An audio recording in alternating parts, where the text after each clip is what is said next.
Hey guys, and welcome back to this channel. In this video I'll be showing you guys where you can find the items that are given to you based off of your rank in Dress to Impress. So for instance, you've reached top model or whatever rank you're in. To find it, just go to the dressing rooms and then go to this section over here and you'll be able to see what you get. I have this crown because of the Runway Diva rank.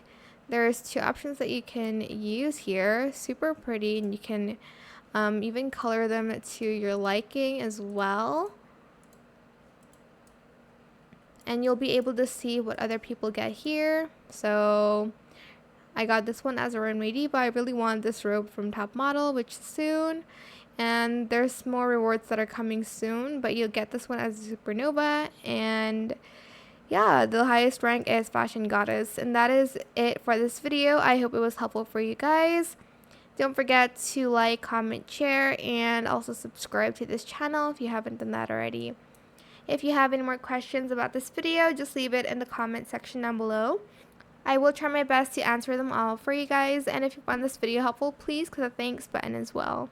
That is it. Thank you so much for watching. Bye.